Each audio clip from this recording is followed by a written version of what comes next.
Hi guys, it's Mark Zicree, Mr. Sci-Fi, also known as Mark Zicree of Space Command, and also a writer for Star Trek The Next Generation, Star Trek Deep Space Nine, and Star Trek Voyager. Not Voyager, Star Trek New Voyages. Oh gosh, I better read my own bio. But today we're here to talk about Star Trek Strange New Worlds, Episode 3. And, again, it's better than the other ones. It's better than Star Trek Discovery, it's better than Picard. The stories that begin and have a beginning, middle, and end within an hour, give it a lot of pep, and just make it move along at a decent pace, and you're not having to watch a whole season to just know what the story is. So that's great. I still think it's a really good show. I really like the cast. Rebecca Romijn, Anson Mount, Ethan Peck, everybody very solid. Visual design is terrific. Both the Enterprise sets and the costumes and the visual effects are really good. Clearly, they're throwing a ton of money at this show, and they should, because it's Paramount's flagship property and needs to be treated well. But I'm sure that what they spend on catering is what the original show spent on its entire budget.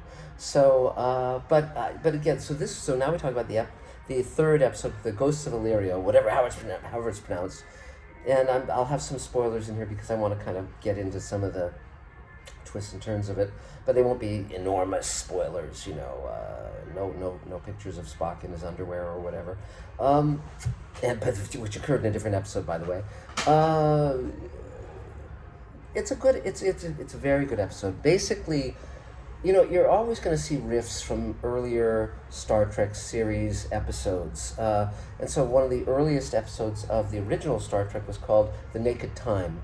And the basic notion was our guys go down to an outpost, and the people are all dead, and it seems they went crazy, and it's actually a disease, and our guys bring it up to the Enterprise, and it spreads, and it drives everybody kind of crazy, and then our guys manage to save the day, of course, or there wouldn't be a show. So this is in structure similar, where there's a disease, and it spreads throughout the Enterprise, and people start longing for light and heat, and to a point of self-destruction, and so but it's fun. It works, and what it's really about, and this is where what it's really about is always the most important element, is it's about being put in a position that tests who you are to the degree, are you willing to sacrifice who and or what you love best for the good of others,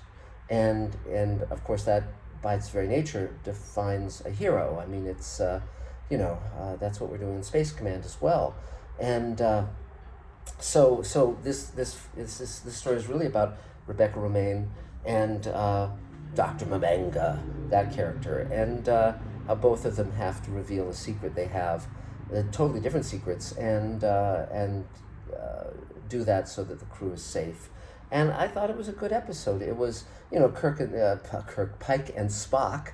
We gotta get used to saying that now. Pike and Spock are trapped on a planet, and the kind of energy beings save them. That's the B plot, and really not that interesting. But the A plot with Rebecca Romijn and Dr. Mabenga is very interesting, and does have an escalation of danger. And they think about all these different ways that people can be trying to, move to the light, and so forth. So it's fun, it's entertaining. It's not one of the deepest things I've ever seen in my life, but it works, and everyone is very, very good in it.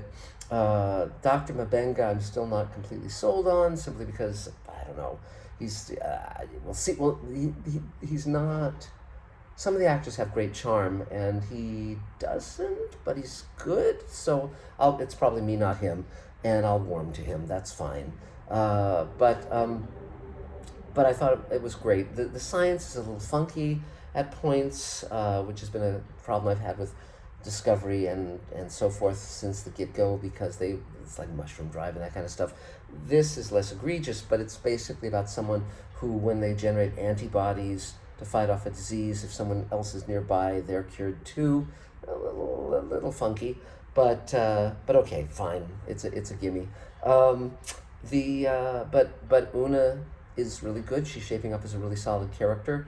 And I like, as I think I mentioned last time, I like the actress who plays Nurse Chapel and the look of Nurse Chapel much better than Majel Barrett's version. Majel Barrett was terrific as number one in the original Star Trek pilot, The Cage, but when they gave her sort of a consolation prize of playing the blonde nurse who's always pining after Mr. Spock, it was just irritating more than anything else. They never really gave her anything interesting to do, and they never allowed her to play moments that really suited Majel Barrett. Command, Majel Barrett was always slightly harsh, and so being in command, being decisive, those kind of things worked for her as an actress, whereas being this, gal pining for Spock over 3 seasons, hopefully 5, which they didn't get, was just kind of like, well, it's not going to go anywhere. There's nowhere for it to go. He's not going to fall in love with her. He's not going to marry her. He's not going to, blah, blah, blah, blah, blah.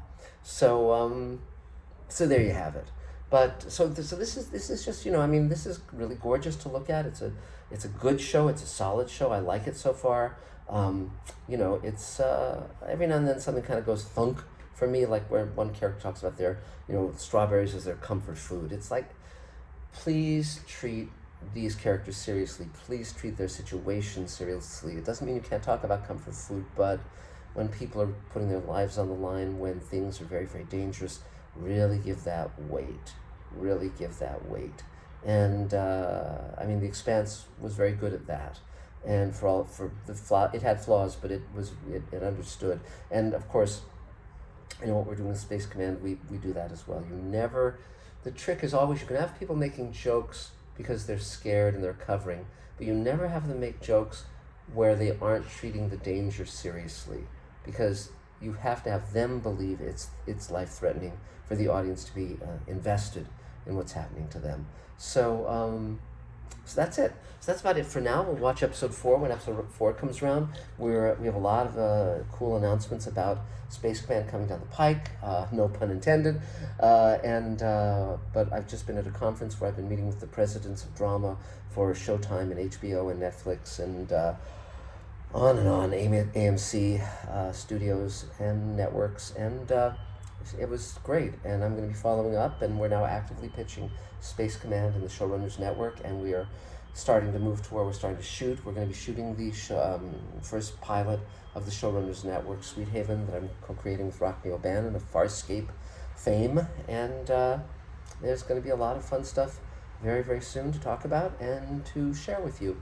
So that's it for now, guys. We'll talk again real soon. Thanks a million. Bye.